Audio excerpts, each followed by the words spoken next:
As we went into 2019, the Myer business, once big, glorious, a behemoth of Australian retail, had really started to lose its way. Myer One sales were declining 6 times faster than non-loyalty sales, which almost defeats the purpose of having a loyalty program. Our tag rate had dropped to its lowest levels since the program had launched. It was sitting at just 68% for the total business and just 45% online. They've built over 56 proprietary models with multiple different submodels that sit underneath each that are using over 100 million data points. We won Best Use of Data and Analytics and Loyalty, which was our third consecutive win, which is one we're incredibly proud of. We won Best Loyalty Industry Transformation for the transformation journey we've been on over the last 5 years and the great results that the team delivered. We won International Loyalty Program of the Year for the APAC region, which was our third consecutive win. And then, of course, the really special one for us and the big award of the night, we won International Loyalty Program of the Year for the global category.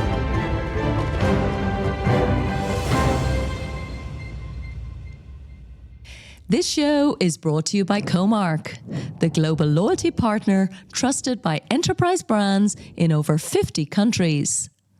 With more than 30 years of experience and 290 million loyalty members on board, Comark knows what it takes to build real connections that last. Their AI-powered tools turn data into action and customers into superfans. From fraud-proof platforms to personalized journeys, Comark helps you boost engagement, grow revenue, and make loyalty your competitive edge. Want to see how they do it? Head over to comark.com and discover loyalty that actually works. Hello and welcome to Let's Talk Loyalty and Loyalty TV, a show for loyalty marketing professionals.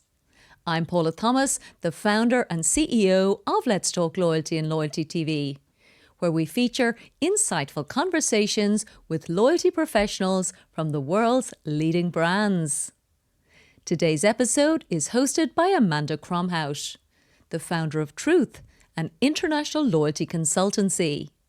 She's also the author of the book Blind Loyalty, 101 Loyalty Concepts Radically Simplified. Enjoy. Hi, I'm Amanda Cromhout, founder of Truth Loyalty and author of Blind Loyalty. On today's Let's Talk Loyalty and Loyalty TV show, I'm interviewing Rob Pope. Rob is GM of Customer at Myer. Myer is Australia's second largest apparel brand, and their loyalty program, Myer One, is 21 years old this year.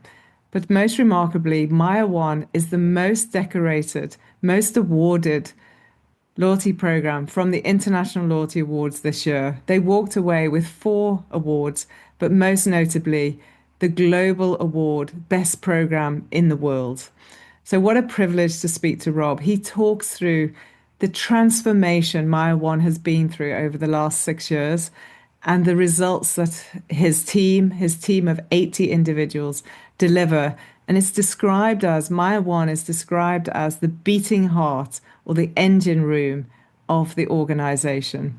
Please enjoy this show. It's a real delight to talk to Rob. There are certain people I just love to talk to. And today on Let's Talk Loyalty and Loyalty TV, we have Rob Pope. He's the GM of Customer for Myer, which obviously runs the Myer One program. And the most interesting thing I want to just say up front is Rob obviously clocked lots of steps at the International Loyalty Awards. I think he way exceeded not 10,000, 20,000 steps because they are the most decorated loyalty brand in the world coming out of the International Loyalty Awards. So after that introduction, Rob, welcome to Loyalty TV and Let's Talk Loyalty. Thank you, Amanda. Great to be here. Yeah. And great introduction. I've set you up for success. So I know, what a mantle to live up to. So we had a wonderful discussion at Global Connect on the stage on a panel, and that was before you knew the results of the International Loyalty Awards. So we'll talk about the awards a little bit later because I think that's important to understand what it means to Myer One and how you got there. But let's kick off with the first traditional question of Loyalty TV, which is, what is your favorite book, your favorite read? leaning towards business or self-development, or actually, to be honest, anything you want? Starting with a tough question.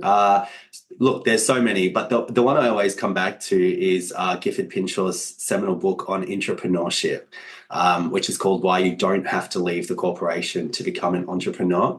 I'm not sure if you're familiar with the book, but I guess No. for me, it was a book I read during COVID, and it resonated so strongly with me because it basically solidified some of the ways of working and how I lead change with my teams. So at its core, it provides a comprehensive framework for navigating things like corporate complexity, corporate bureaucracy, and organizational challenges to drive innovative change at pace across a well-developed organization. So it offers both strategic concepts as well as practical tactics for driving innovation within established organizations. So basically, its guiding consensus is centered around what Gifford calls the 10 commandments of operational thinking. So some of them are really bold and controversial, more controversial than others. So they need to be taken with a measured approach. But some of the commandments, like coming to work, like you're willing to be fired each day, are potentially too bold for some. Others, like seeking forgiveness rather than permission, is really important and allows you to accelerate innovation cycles at speed.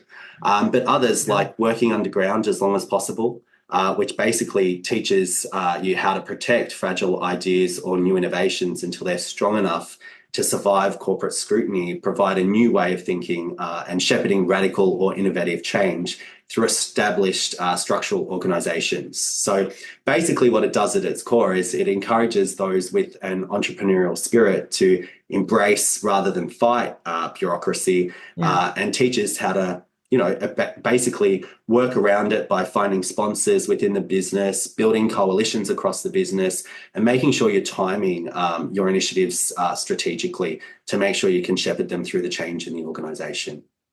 I do think the majority of listeners to Loyalty TV and Let's Talk Loyalty, although Paula may be able to correct me if I'm wrong, probably are still in corporate. So that's actually a really useful insight. And then there's a lot of us who are independent entrepreneurs, so who tend to have that spirit, but not restricted as much. So lovely. Thanks, Rob. Lovely insight, actually, how you think and how you lead as well. So tell us a little bit more about Rob, because you're leading the most decorated loyalty brand in the world. But from our discussion earlier, you didn't start out at all in loyalty. Your background, you told me, is in law, and you had the opportunities to come and play in Africa. So all sorts of journeys, not necessarily a traditional loyalty journey. So how do you get to be where you are, leading such a phenomenal loyalty brand? Well, I mean, the short answer is by accident or by chance, depending on how you look at it. But as you mentioned, I was studying my dream was to become a lawyer, and I had a really exciting opportunity to go and work in Rwanda. To work with the government on supporting them with processing all of the perpetrators of the genocide that took place in 1994.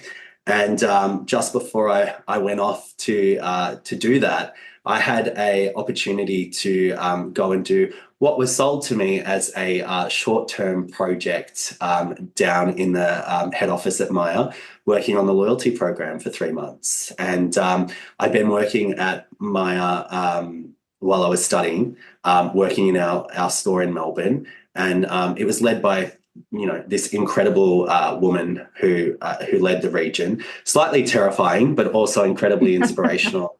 And I still remember the day she called me. I'd just come back actually from living in Costa Rica for 12 months with some friends, and had taken the 12 months off studying, come back. I'd been back about 3 weeks, and it was a rainy February day, which is very uncommon in Australia during the summer. And Susan called, and usually when Susan called, it was usually a more terrifying reason. So I wasn't quite sure what her intention was. Usually she'd call to tell you off or give you a chip about something that you probably hadn't done to the best of your ability.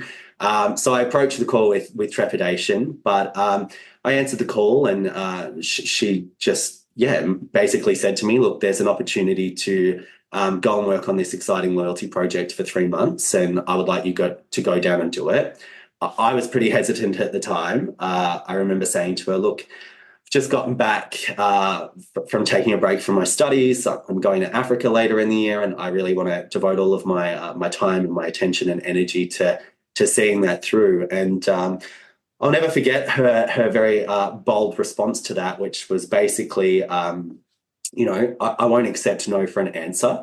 She basically said, you'll go down and do this for 3 months because I think it's a great opportunity for you. She's like, if at the end of the 3 months it's not for you, that's perfectly fine. You can come back here and, go back to your studies and go to Africa. She's like, or you can leave today, because she's like, I won't accept someone not taking a chance and having them continue to work for me. So I, probably slightly disgruntled, went down to the head office and met with the guy who was running the loyalty program at the time. And I remember him asking me questions, and on reflection, I was 19, 20, and I must have appeared like such an ungrateful brat. I recall sitting across from him and him asking me questions like, do you know much about loyalty? And I was like, no. He's like, have you ever wanted to work in the loyalty space? And I was like, not really. He's like, do you see a future career in loyalty? And my response was, no, not really. I'm coming down here for 3 months because, I've been politely forced, and then I'm going to, go back to my studies and move to Africa. And yeah, basically I left that day thinking, well, I definitely didn't leave the best impression on him. So let's see how this goes. And he called the next day, and I went down there and did my 3-month project and never left. Incredible. That's so funny. Do you want to live? Do you want a career in loyalty? No. No, but I guess like on reflection, and I had the opportunity to catch up with Pete actually at the International Loyalty Awards when we were in Dubai. He's working back in the UK now, and perhaps they saw something that I didn't see at the time. But yeah, very much so, things I'm happen sure. for a reason, I guess. Well, Susan sounds like a magnificent lady to make you have to have made you do that. Terrifying and inspirational. There's lots of terrifying and inspirational women in loyalty, so you're in safe hands. So Exactly. let's talk about Myer before we talk about Myer One, because as you know, Loyalty TV is a wonderfully global program, and we have listeners all over the world. So not everyone might know Myer as well as obviously you and your team do. So tell us more about Myer as an organization. Yeah, definitely. So I guess like all good stories and all good businesses, ours started with one man's dream, basically. So a young immigrant who was new to Australia with little money and spoke limited English, named Sydney Myer, started a humble door-to-door drapery business in regional Victoria during the gold rush. And he had a dream to build a modern customer-first department store modeled on some of the great department stores that were starting to pop up in the United States and in the United Kingdom at the time. And we're talking, the late 1800s here when Sydney emigrated to Australia. And I guess from the ground up, he recognised an opportunity and a demand for a new way for customers to shop. Things that probably appeared quite radical back in the late 1800s, like having open display cases, for example, as well as modern forms of customer service, as well as innovative new service models like building childcare centres into the stores, which, back in the early 1900s, for example, when he launched that, was incredibly radical. So the business over time grew to become one of Australia's largest and most recognised brands, and has a significant legacy in Australia, particularly not only for the contribution that Sydney and his family had on the retail industry, but also their philanthropic efforts. And I know, Amanda, I keep trying to convince you to come to Australia and come to Melbourne in particular. And when you do, we'll be able to take you on a bit of a Myer history tour of the city, because when you walk through Melbourne in particular, where Myer really kind of grew into the business it is today, most of the hospital wings, most of the university wings, as well as core parts of our infrastructure are all named after Sydney Myer. Him and his family had such a significant philanthropic impact on the community and the city how it's shaped today. But I guess today, the Myer Group and us as the custodians of Sydney's dream essentially comprises 56 premium department stores and over 700 fashion retail outlets across over 8 brands. So we're now the second largest manufacturer of apparel in the country, and we employ close to 20,000 Australians, turning over more than $4 billion in annual revenue. And we're currently Australia's 7th most trusted brand, which is something that we hold with both immense regard, but also immense responsibility to make sure that we're continuing to support the community and deliver on the dream that I guess Sydney built out to build back at the turn of the century. I've got goosebumps, Rob. I didn't know that story, so I'm glad you held that back from our chat we had preparing for today. The goosebumps around his commitment to Australia and Australians, whether it's hospital awards or schools or just beautiful. What a lovely story. And I'm sure that still shines through in the culture at Myer. It sure does. And look, like I said, when I do finally manage to convince you to come to Melbourne, I'll come. I will gladly take you around the city and give you a tour. I mean, his story is remarkable, and the impact he's had on the city and had on our retail industry in Australia is immense. But there's so many examples of the great work and the forward thinking that he did that still resonate throughout our business today. I mean, a great example of that, we have a heritage listed ballroom in our Myer Melbourne store called Mural Hall that contains a number of murals that were painted by a great Australian artist called Napier Wallace. And he had essentially, fought in the trenches during World War I and had his right arm amputated. So when he came back from the war, Sydney commissioned him to paint a series of murals in the ballroom that all focused on celebrating women and women's empowerment throughout history. So keep in mind, this was, the late 1920s when, women's empowerment and women's role in society wasn't what it is today. And you can walk through that ballroom and just, see that almost shrine that Sydney and the artist created together to celebrate the critically important role of women throughout history. Amazing. I mean, it extends through to the great work he did during the Depression when him and his family, fed people in the city that had been thrown out of their homes or lost their jobs, all the way through to World War II. Like, there's just incredible examples of, his great spirit. And yeah, it's a spirit that lives within the business today. I see why your three-month project extended to a career. So to work for a company was founded like that. Beautiful. What a lovely story. Thanks for sharing, Rob. I'm sure a lot of Australians don't even know that story. So that's wonderful insights. Thank you.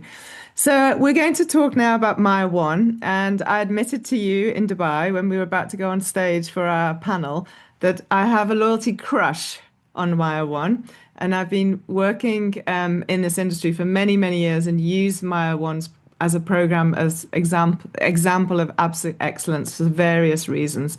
And then obviously later in that week, the rest of the world saw why, and that was great to see that celebration.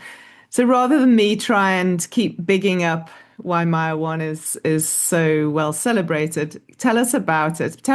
Before you tell us about its performance, can you actually explain the program structure? What do customers get? What do they do? What is Myer One? Myer One is essentially the beating heart of our customer first organisation. So it's our proprietary loyalty program that now operates across the entire Myer Group. The program was founded in 2004, so we're celebrating 21 rewarding years this year. And at its core, it's basically a simple points-based loyalty program. So our members earn 2 points for every dollar they spend, and for every 1,000 points they earn, it converts into a $10 reward. So basically, they get 2% cash back on their spend at the Myer Group. Outside of that, it is a tier-based program, so members are incentivized and receive various different rewards and benefits that increase in exclusivity and increase in value as they progress through the tier structure.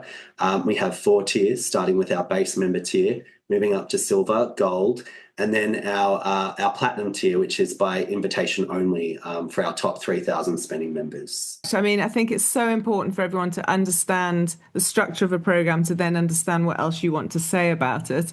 So tell us as much as you can around, you did share quite a lot with the audience in Dubai.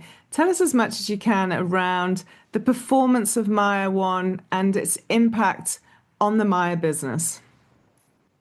Yeah, so today the program is our key strategic differentiator. Obviously, I'm biased, but we call it the strategic jewel in our crown, and it really is the engine room of our total organisation.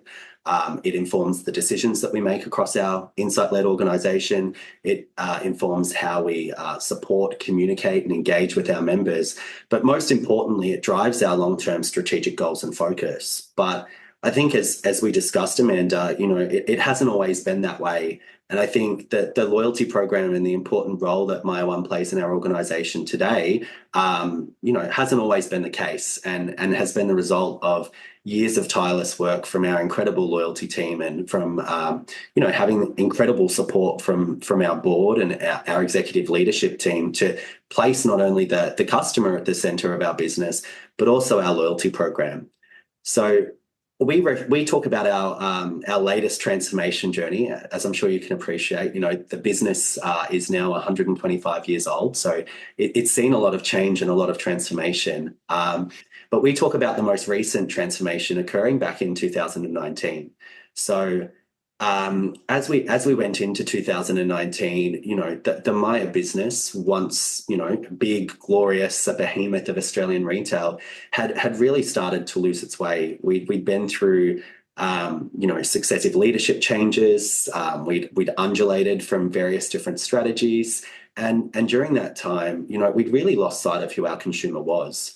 We'd gone from the heyday of department stores in Australia back in the late 2000s when we were the one-stop shop for all of our consumers, and we really struggled in the first part of the 2010s and the later part of the 2010s as international competitors came in, as the rise of connected commerce and online shopping really started to proliferate the market, and as a result, we really kind of lost our way.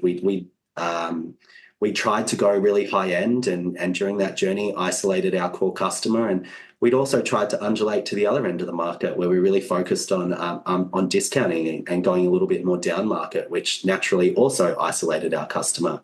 So where we were in late 2019 was we were faced with quite a critical challenge. We'd reported a $500 million profit loss in just the preceding 6 months to the strategy change. But I think more concerningly for us from a loyalty perspective was the Myer One program, which had always been a key strategic differentiator for us, had actually become the part of the business that was performing the worst. So if we reflect back to 2019, Myer One sales were declining 6 times faster than non-loyalty sales, which almost defeats the purpose of having a loyalty program. Our tag rate had dropped to its lowest levels since the program had launched. It was sitting at just 68% for the total business and just 45% online. So we had a real disparity between how customers were engaging in our physical channels compared to our digital and our online channels. New member acquisition had stagnated. We were acquiring around 200,000 new customers a year. But most concerningly for us, engagement in the program had reached all-time lows. So in the 12 months leading up to 2019, member visitation frequency had declined by 9%, and the average spend per customer had fallen off a cliff. It had declined by 24% in just 12 months. So it became really clear to us that, critical change and an immediate intervention was required. And in line with a change in leadership and a change in strategy across the total organisation, we launched a customer first plan. And the customer first plan really set out to do exactly what the name suggests. It set out to put the customer back at the centre of our ecosystem. It set out to focus all areas of the business around, putting the customer back at the core of all of our decisions and being really clear, really clinical, and really measured around who our customer was and what they wanted from our modern business. And of course, a core part of that was the transformation journey that myself and the team have been on with the loyalty program.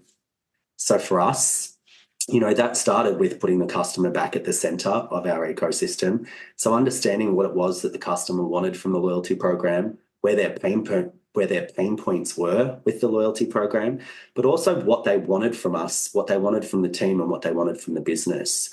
So we started first by bringing together all of our disparate customer data. So back in 2019, our customer data sat in multiple different systems and multiple different platforms. So if you wanted to understand how a customer shopped online, if you wanted to understand how a customer shopped in store, and if you wanted to understand how a customer was engaging with the loyalty program, you needed to go and consult multiple different teams and multiple different systems. So it became really difficult to get a really clear and unified view on who our customers were and how they were engaging with our brand. So we first started by bringing all of our data together into one centralized data warehouse. And that included all of our great first-party data. So all of the 20 years worth of purchasing data that we had on our Myer One members, all of the digital engagement data, as well as all of the in-store data that we'd collected on them. We started augmenting that with the best second and third party data that we could get our hands on.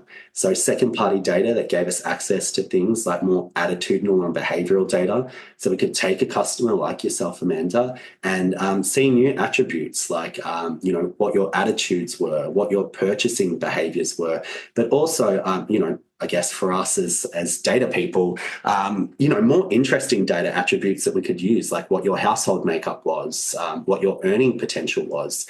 And then we started to augment that with third-party data. So connecting our Myer One data at a one-to-one level with external credit and debit card spend data, which gave us access to things like what people were purchasing, what our share of wallet was, but also what our market share was.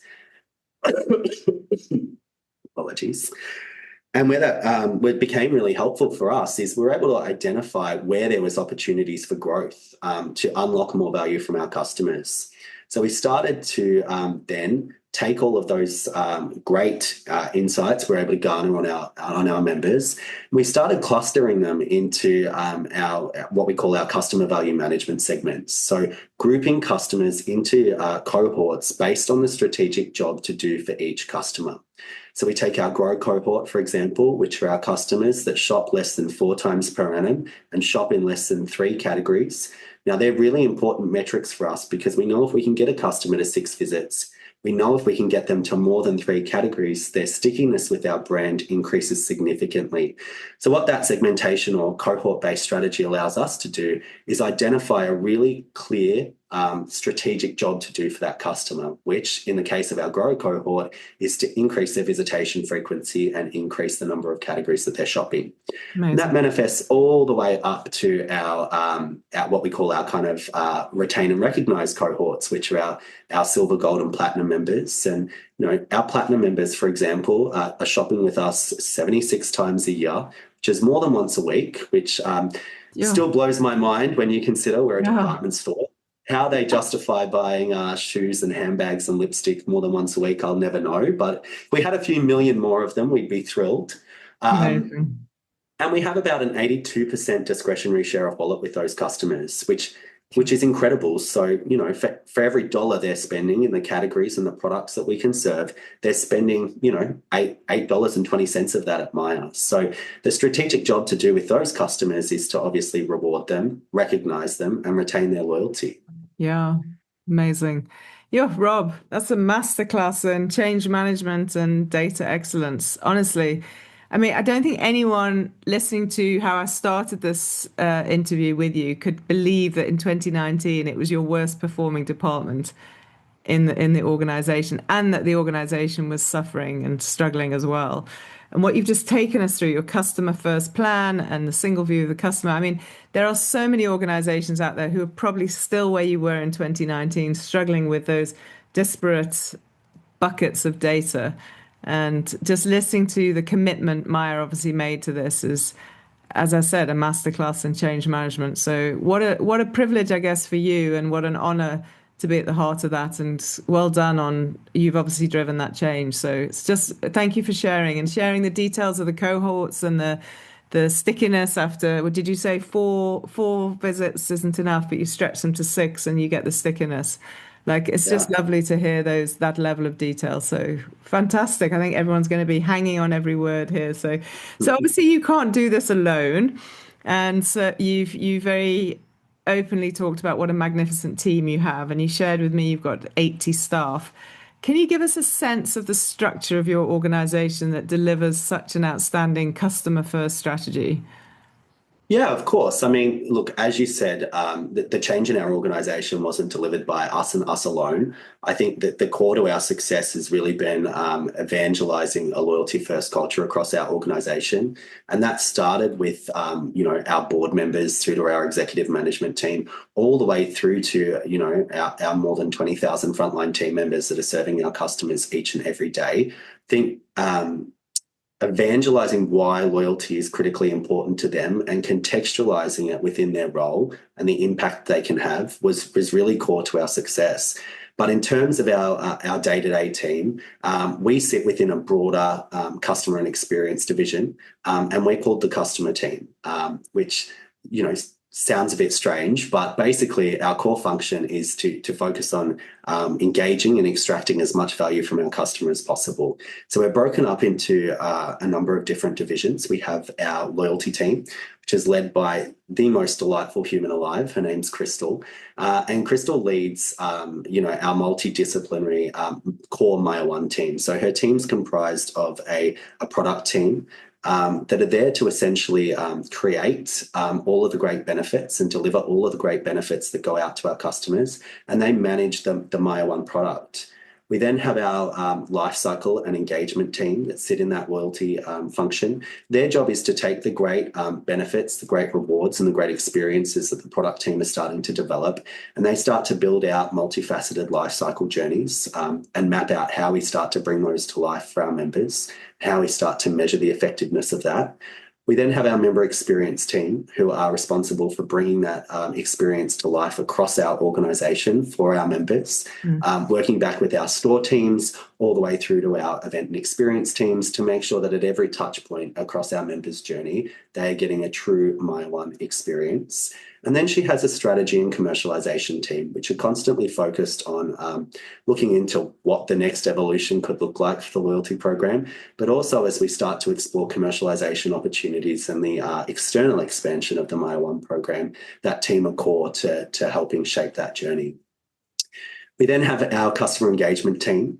While the loyalty team are focused on essentially managing and extracting value from the loyalty life cycle, our customer engagement team are focused on extracting long-term value and behavioural shift from our customers across their entire journey with Myer. So that team's broken into three core component parts. We have our strategy team that essentially manage the great customer value management strategy that's in place.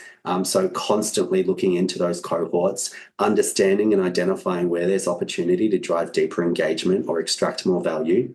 We then have our engagement design team, who are essentially our personalization engine room in our organisation. They're responsible for taking the thousands of offers, the thousands of pieces of content that we want to get out to our customers on a weekly basis. In retail, everybody wants everybody to see everything at every hour of the day to try and drive sales conversion.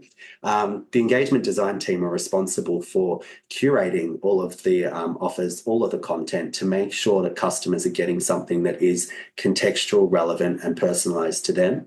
And then we have our delivery team in that space that are responsible for getting all of those communications out to customers. So building out all of those great multi-step personalized journeys and getting them out into our customers' hands. Yeah. We then have our analytics and insights function.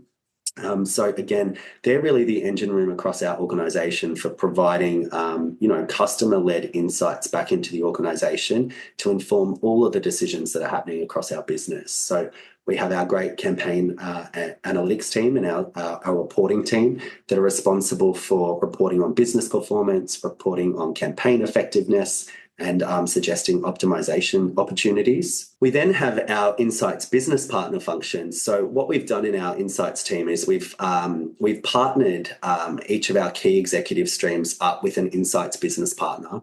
And those insights business partners are responsible for, sitting in on their day-to-day operations, helping them drive their strategy and understanding how we can unlock the value of our data ecosystem to help each of those executives make more informed decisions. So sitting with our property team, for example, to understand what decisions we need to make around lease renewals or right-sizing our fleet, for example, or sitting with our merchandise teams to inform insight-led and customer-led buying decisions, for example. Those insight business partners have been a game changer for us in our organisation around how we become a more data and customer-led organisation.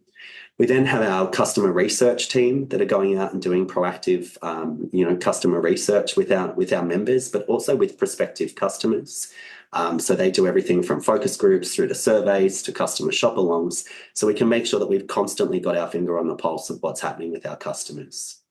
We have a data science and AI team that are building out all of the great machine learning models that we've built in-house that are now partnering not only our loyalty ecosystem, but also our personalization engine.